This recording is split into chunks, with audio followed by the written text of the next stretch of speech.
Welcome to our next session on the resurrection. And in this session, we're just going to think about the 4 essential facts that are used to give credibility to the resurrection. Now, people sometimes say that extraordinary claims, like a resurrection, demand extraordinary evidence.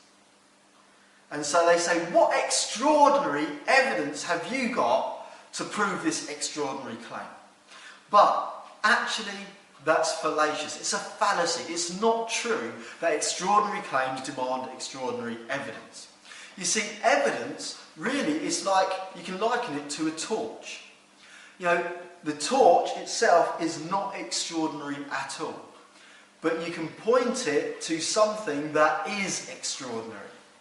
And to say that can only be extraordinary, the thing it's pointing to can only be extraordinary if the torch is extraordinary, is ridiculous.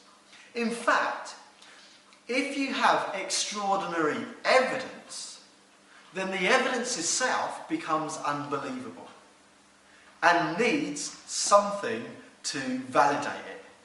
Yeah, extraordinary evidence, people say, that is unbelievable. You're not seriously saying X, Y, or Z. You've got to have some evidence for that. And so this whole idea that extraordinary evidence demands extraordinary claims is a fallacy. It's just not true. And when we come to the claims of Jesus, there are 4 strands of evidence, as I've mentioned. 1, I would say, is extraordinary. 3 are ordinary. Now that's good news, because we're not asking you to believe anything unbelievable. So the first thing is this, that Jesus Christ was crucified. That is not extraordinary to believe. Lots of people were crucified during the time of Jesus. There is even a man who was, the Bible tells us, who was going to be crucified, who was due to be crucified. He was called Barabbas, but his first name was Jesus Barabbas. So it was possible that even when Jesus was crucified, there would have been another Jesus being crucified. That is how reasonable the claim is that Jesus was crucified. There's nothing extraordinary about that. It shouldn't be hard for us to believe it. But we'll see in the next session that there is good evidence for it. The second strand of evidence, the second fact I would say, is this. The tomb was empty. Now again, there's nothing unbelievable about an empty tomb. In Jerusalem, at that time, people would prepare their tombs well ahead of their death. In fact, they would have if you was wealthy, you'd have a tomb built for your whole family. And so there was lots of empty tombs. To say that the tomb was empty is like saying there was no bread in the larder. There's nothing extraordinary about that. It's just a statement of fact.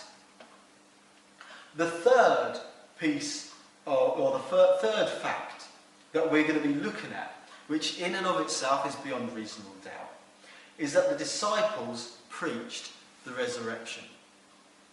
And, you know, there's nothing extraordinary about that. I'm preaching the resurrection right now. I'm not extraordinary, I'm just an ordinary bloke.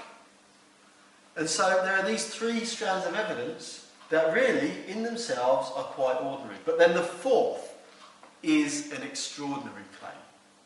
That is, that the church spread phenomenally.